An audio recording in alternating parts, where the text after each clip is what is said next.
Open టాక్కి స్వాగతం. ఎలక్షన్ల దగ్గర పడే కొంది ఆ సర్వేల మీద ఉత్కంఠ ఏ స్థాయిలో ఉంటుందో మనందరికీ తెలుసు. ప్రస్తుతం ఏపీలో సర్వేలు అనేవి కూడా చాలా తీవ్ర స్థాయిలో ఉత్కంఠకైతే గురి చేస్తున్నాయి. ఏ పార్టీ విజయం సాధిస్తుంది, ఏ పార్టీకి ఎన్ని సీట్లు వచ్చే అవకాశం ఉంది, అలాగే ఏ ఆ ప్రాంతంలో ఏ నియోజకవర్గంలో ఏ పార్టీ గెలవబోతుంది, ఇలా రకరకాల ఊహాగానాలు సర్వేలు అయితే వస్తున్నాయి. తాజాగా డిసెంబర్ 30, 2023 నాటికి ఉన్న అంచనాలు, అలాగే టీడీపీ జనసేన కలిసిన తరువాత పరిస్థితులతో రైజ్ అయితే ఒక తాజా సర్వేని అయితే విడుదల చేయడం జరిగింది. ఈ సర్వేలు కూడా ఒక్క ముక్కలో చెప్పడం జరిగింది. తెలుగుదేశం పార్టీ మీ పిల్లలు ఇంటర్మీడియట్ మరియు ఎంసెట్ చదువుతూ సబ్జెక్ట్స్ లో కన్ఫ్యూజ్ అవుతున్నారా? కాన్ఫిడెన్స్ లెవెల్ తక్కువగా ఉందా? రిపీటెడ్ మిస్టేక్స్ చేస్తున్నారా? అయితే మీకోసమే ఉంది rise app. 1 lakh question bank, performance analysis, online classes by experts, ఇంకా మరెన్నో ఫీచర్స్ తో మీ ముందుకొచ్చింది rise the perfect guide. Description లో ఉన్న లింకును ఉపయోగించి సబ్స్క్రైబ్ అవ్వండి. జనసేన ప్రభంజనం అయితే సృష్టించడం ఖాయం. అయితే ఇక్కడ ఎక్కువ సీట్లు కీన్ కంటెస్ట్ ఎక్కువగా ఉన్నట్టుగా అయితే రైజ్ అయితే చెప్తూ వస్తుంది. అంటే డిసెంబర్ నాటికి ఉన్న పరిస్థితుల ప్రకారం చూస్తే దాదాపుగా 80 సీట్లలో కీన్ కంటెస్ట్ ఉందని చెప్పి రైజ్ అయితే చెప్పడం జరిగింది. అయితే వాస్తవానికి మిగిలిన సీట్లలో కేవలం 27 సీట్లు మాత్రమే వైసీపీ గెలిస్తే మిగిలిన సీట్లు టీడీపీ గెలిచే అవకాశం ఉందని చెప్పి ఒక తాజా సర్వేను అయితే విడుదల చేయడం జరిగింది. గతంలో కూడా రైజ్ విడుదల చేసిన అనేక సర్వేలు అయితే ఫలితాలకు దగ్గర సంబంధం ఉన్న నేపథ్యంలో ఇప్పుడు రైజ్ విడుదల చేసిన సర్వే మీద కూడా అయితే చాలా ఆసక్తి అయితే కనబరుస్తున్నారు. సో దీనికి సంబంధించి అసలు పార్లమెంట్ వైజ్గా మనం ఒకసారి పరిశీలన చేస్తే, అంటే కాన్స్టిట్యున్సీలను పార్లమెంట్ వైజ్గా మనం కన్నా ఒకసారి పరిశీలన చేస్తే ఎలా ఉందో చూడొచ్చు. అయితే Rise latest survey as on 30th December 2023 before candidate announcement, అంటే ప్రస్తుతానికి అభ్యర్థులను ప్రకటించక ముందున్న తాజా పరిణామాల దృష్టిలో మళ్ళీ అభ్యర్థుల మార్పు తర్వాత కొద్ది గొప్ప మార్పులు అయితే రావడం అనేది సహజంగా జరుగుతుంది. ఎందుకంటే అభ్యర్థి మార్చిన తర్వాత కొంచెం గొప్ప ప్రభావం అయితే పడుద్ది. ఏది ఏమైనప్పటికీ మెజారిటీ అయితే ఇప్పుడున్న సర్వేకి అయితే ఎట్టి పరిస్థితుల్లో తీసిపోయే అవకాశం లేదు. ఇక మనం ఒకసారి శ్రీకాకుళం నుంచి లోక్సభ సెగ్మెంట్ను మనం ఒకసారి తీసుకుందాం. శ్రీకాకుళం సెగ్మెంట్లో మొత్తంగా వైసీపీ అయితే అసలు బోణీ కొట్టే అవకాశమే కనపట్లేదు. ఇక అలయన్స్లో అయితే 3 టీడీపీ గెలుస్తుంది, కీన్ కంటెస్ట్ అయితే 4 ఉంది. మొత్తంగా నేను ఇందాకే చెప్పా, కీన్ కంటెస్ట్ అనేది చాలా ఎక్కువగా చూపించడం జరిగింది. అందులోనూ కీన్ కంటెస్ట్లో కూడా కొద్ది గొప్ప ఎడ్జ్ ఉన్నది ఎవరికయ్యా అంటే మళ్ళీ టీడీపీకే. కీన్ కంటెస్ట్లో కూడా కొద్ది గొప్ప 1% 2% ఎడ్జ్ ఉంటుంది. ఆ ఎడ్జ్ కూడా మెజారిటీ ఎడ్జ్ తెలుగుదేశం పార్టీకి ఉంది. సో ఇక్కడ కీన్ కంటెస్ట్ అయితే 4 చూడొచ్చు. ఇక విజయనగరంలో కూడా వైసీపీ అయితే బోణీ కొట్టే అవకాశం లేదు. అలయన్స్లో అయితే 3, కీన్ కంటెస్ట్ మాత్రం 4. అంటే వన్ సైడ్గా గెలుచుకునే సీట్లు అయితే ప్రస్తుతానికి శ్రీకాకుళం విజయనగరంలో వాళ్ళకి లేవని చెప్పొచ్చు. ఇక అరకు పార్లమెంట్ పరిధి, మనం పార్లమెంట్ పరిధుల ప్రకారం చూస్తున్నాం. ఇక అరకు పార్లమెంట్ పరిధిలో వైసీపీ 5 గెలిస్తే టీడీపీ జనసేన అలయన్స్లో మాత్రం 1 కూడా వచ్చే అవకాశం లేదు. బట్ కీన్ కంటెస్ట్ మాత్రం 2 ఉంది. మరి ఇందులో ఏదైనా తెలుగుదేశం పార్టీ జనసేన అలయన్స్లో అయితే గెలిస్తే గెలవచ్చు. ఇక ఇదే సమయంలో విశాఖపట్నంలో చూసుకునేటప్పటికి వైసీపీకి అయితే బోణీ తెరిచే అవకాశం అయితే కనపట్లేదు. టీడీపీ జనసేన అలయన్స్లో 5 గెలుచుకునే అవకాశం ఉంది. కీన్ కంటెస్ట్లో మాత్రం 2 అయితే ఉండటం జరిగింది.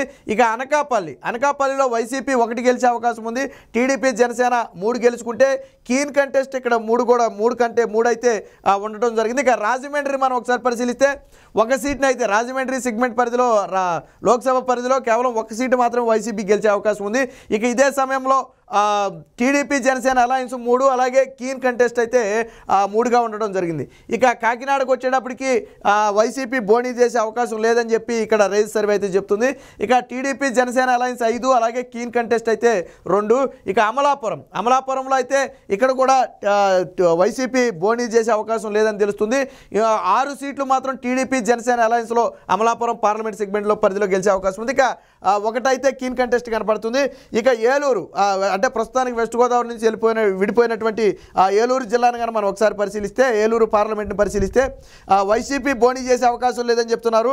టీడీపీ జనసేన అలయన్స్ మీద 3, కీన్ కంటెస్ట్ 4 అయితే ఉంది. బట్ ఇక్కడ కూడా గోదావరి జిల్లాల్లో వాస్తవానికి ఉమ్మడి గోదావరి జిల్లాలో ఎక్కడ కూడా వైసీపీకి బోణీ చేసే అవకాశం లేదని చెప్పి మిగతా సర్వేలు కూడా చెప్తున్నాయి. ఇక నరసాపురానికి వచ్చేటప్పటికి వైసీపీ బోణీ చేసే అవకాశం లేదు. ఇక టీడీపీ జనసేన 5, అలాగే అలాగే అలయన్స్ కీన్ కంటెస్ట్ వచ్చేటప్పటికి 2 చెప్తున్నారు. ఇక విజయవాడ, కృష్ణా జిల్లా చెందిన విజయవాడను మనం ఒకసారి పరిశీలనలో తీసుకుంటే వైసీపీ అయితే బోనీ చేసే అవకాశం లేదు. ఏదైతే కేసీనేని నాని చేరినప్పటికీ కూడా అక్కడ ఇప్పుడు ప్రభావం ఎలా ఉంటుందనేది తెలియదు కానీ బట్ వాస్తవానికి అయితే అక్కడ బోనీ చేసే అవకాశం లేదు. బట్ టీడీపీ జనసేన 3 గెలుచుకునే అవకాశం ఉంది. బట్ కీన్ కంటెస్ట్ మాత్రం 4 అయితే ఇవ్వడం జరిగింది. ఇక మచిలీపట్నాన్ని మనం ఒకసారి పరిగణలో తీసుకుంటే బోనీ చేసే అవకాశం లేదు వైసీపీ. ఇక టీడీపీ జనసేన అలయన్స్ మీద 4 గెలిచే అవకాశం ఉంది. కీన్ కంటెస్ట్ అయితే మనకి ఇక్కడ 3 కనపడుతుంది. ఇక గుంటూరులో కూడా వైసీపీ బోనీ చేసే అవకాశం లేదని తెలుస్తుంది. ఇక ఇదే సమయంలో టీడీపీ జనసేన అలయన్స్ మీద అయితే 3, అలాగే కీన్ కంటెస్ట్ అయితే 4 ఇవ్వడం జరిగింది. ఇక నరసరావుపేటలో కూడా వైసీపీ ఎక్కడ కూడా బోనీ చేసే అవకాశం కనపట్లేదు. ఇదే సమయంలో టీడీపీ జనసేన 4 గెలిస్తే కీన్ కంటెస్ట్ అయితే 3 ఇవ్వడం జరిగింది. ఇక బాపట్లలో మాత్రం వైసీపీ 2 గెలిచే అవకాశం ఉందని చెప్పి రైస్ సర్వే అయితే చెప్తుంది. ఇక టీడీపీ జనసేన అలయన్స్ మీద 4, కీన్ కంటెస్ట్ మాత్రం 1 ఉంది ఇక్కడ. ఇక ఒంగోలు పరిధికి వచ్చేటప్పటికి వైసీపీ 1 సీటు గెలిచే అవకాశం ఉంది. టీడీపీ జనసేన అలయన్స్ మీద 1 సీటు. బట్ 5 సీట్లు అయితే ఇక్కడ కీన్ కంటెస్ట్ ఇవ్వడం జరిగింది. సో బాపట్లలో మెజారిటీ సీట్లు అనేవి కీన్ కంటెస్ట్ మీద ఆధారపడి ఉన్నాయని చెప్పి రైస్ సర్వే అయితే చెప్తుంది. ఇక నెల్లూరుకు వచ్చేటప్పటికి వైసీపీ 1, అలాగే టీడీపీ జనసేన 3, కీన్ కంటెస్ట్ 3. ఇక చిత్తూరుకు వచ్చేటప్పటికి వైసీపీ 2, టీడీపీ జనసేన 3, అలాగే కీన్ కంటెస్ట్ 2. ఇకపోతే Tirupati YCP 2, TDP Janasena 2, but keen contest అయితే 3 అని చెప్పి ఇక్కడ చెప్తున్నారు. కడప, ఇక జగన్మోహన్ రెడ్డి గారి సొంత ఇలాకా కడపకు వచ్చేటప్పటికి వైసీపీ 3, టీడీపీ జనసేన అలయన్స్ మీద అయితే బోనీ చేసే అవకాశం లేదు. బట్ 4 మాత్రం కీన్ కంటెస్ట్ ఉంది. సో దీంట్లో నుంచి ఏదైనా టీడీపీ జనసేన లేదా 2 లేదా 3ని కైవసం చేసుకుంటే చేసుకోవచ్చు అని చెప్పి చెప్తున్నారు. బట్ 4 అయితే కీన్ కంటెస్ట్ అయితే ఇవ్వడం జరిగింది. ఇక రాజంపేటలో 2 వైసీపీ, 1 టీడీపీ జనసేన, మళ్ళీ 4 కీన్ కంటెస్టెంట్. ఇకపోతే కర్నూలుకు వచ్చేటప్పటికి వైసీపీ 3, టీడీపీ జనసేన ఎటువంటి బోనీ చేసే అవకాశం లేదు. బట్ కీన్ కంటెస్ట్ అయితే 4 ఇవ్వడం జరిగింది. నంద్యాల 1 వైసీపీ, 1 టీడీపీ జనసేన బోనీ చేసే అవకాశం లేదు. బట్ కీన్ కంటెస్ట్ అయితే 6 ఇవ్వడం జరిగింది. ఇక అనంతపురంకి వచ్చేటప్పటికి YCP 1, TDP Janasena 3, keen contestant 3. ఇక హిందూపురం చివరికి వచ్చేటప్పటికి వైసీపీ 2, టీడీపీ 1, అలాగే కీన్ కంటెస్టెంట్ 4 ఇవ్వడం జరిగింది. సో ఇలా మొత్తంగా చూసుకుంటే ఇప్పటికిప్పుడు ఎన్నికలు జరిగితే రైజు సర్వే ప్రకారం 27 స్థానాలు వైసీపీ గెలుచుకుంటుంది, 68 స్థానాలు టీడీపీ జనసేన అలయన్స్ గెలుచుకుంటుంది. బట్ 80 స్థానాలు మాత్రం కీన్ కంటెస్టెంట్ జరిగే అవకాశం ఉందని చెప్పి ఈ రైజు సర్వే అయితే చెప్పడం జరిగింది. బట్ ఎందుకంటే ఇక్కడ పోటీ ఎక్కడైతే కొంచెం టఫ్గా ఉండి కొంచెం అటు ఇటుగా ఉందో వాటన్నిటినీ కూడా ఎడ్జులను ఆధారంగా చేసుకోకుండా కీన్ కంటెస్టెంట్లో అయితే పెట్టడం జరిగింది. బహుశా ఇంకొక నెల ఈ జనవరి తరువాత కానీ సర్వే చేస్తే ఈ కీన్ కంటెస్టెంట్ మీద ఒక అంచనా వచ్చే అవకాశం ఉంది. ఎందుకంటే దాదాపు ఎడ్జులు మారిపోయే అవకాశం ఉంటుంది, ఎలక్షన్ దగ్గర పడుతుంది కాబట్టి.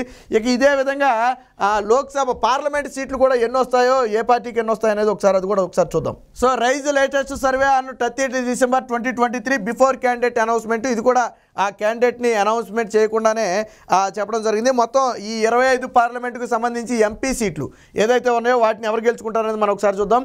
Srikakulam TDP, Vizianagaram TDP, but Araku మాత్రం వైసీపీ, మొన్న కూడా వైసీపీలోనే ఉంది. సో విశాఖపట్నం మాత్రం ఈసారి కీన్ కంటెస్టెంట్ అని చెప్పి చెప్తున్నారు.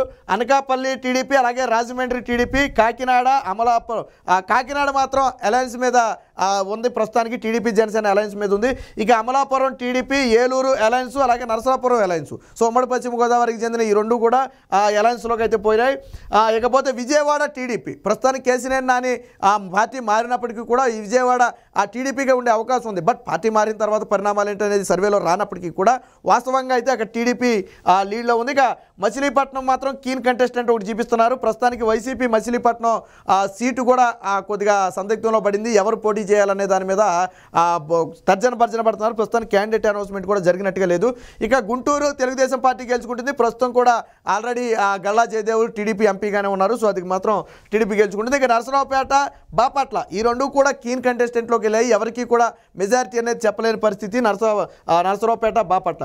ఇక ఒంగోలు వైఎస్ఆర్సీపీ గెలుచుకుంటుంది. అలాగే నెల్లూరు టీడీపీ, అలాగే చిత్తూరు టీడీపీ. ఈసారి నెల్లూరు, చిత్తూరు అయితే టీడీపీ ఈసారి కైవసం చేసుకుంటుందని చెప్తున్నారు. ఇక తిరుపతికి వచ్చేటప్పటికి కీన్ కంటెస్ట్ ఉంది. మొన్న పై ఎలక్షన్ జరిగినటువంటి ఏదైతే ఉందో ఆ ఎలక్షన్ అప్పుడు నెక్స్ట్ ఎలక్షన్లో మాత్రం అది కీన్ కంటెస్టెంట్గా మారింది. మొన్న మాత్రం వైసీపీ 2019లో వైసీపీ గెలిచింది. అలాగే పై ఎలక్షన్లో కూడా వైసీపీనే గెలవడం జరిగింది.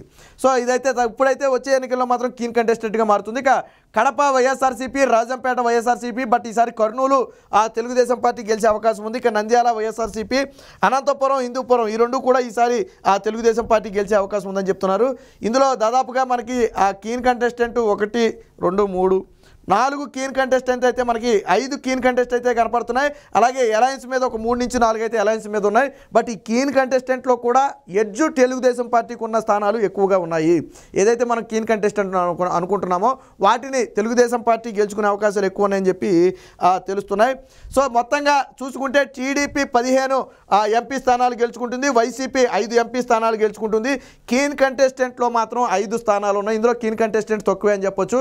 బట్ అసెంబ్లీ స్థానాల్లో పోల్చుకుంటే దాదాపు 80 సీట్లను అయితే కీన్ కంటెస్టెంట్ అని రైజ్ చెప్పడం జరిగింది. ఏది ఏమైనా ఈసారి పార్లమెంటు సీట్లలో తెలుగుదేశం పార్టీ, జనసేన పొత్తు మీద మెజారిటీ సీట్లు అయితే గెలుచుకునే అవకాశం ఉందని చెప్పి సర్వేలు చెప్తున్నాయి. ఈ సర్వేనే కాదు, సర్వే ఏది వచ్చినప్పటికీ కూడా తెలుగుదేశం పార్టీ, జనసేన అలయన్స్ మీద ప్రభుత్వాన్ని ఏర్పాటు చేయడం ఖాయం అని చెప్తున్నాయి.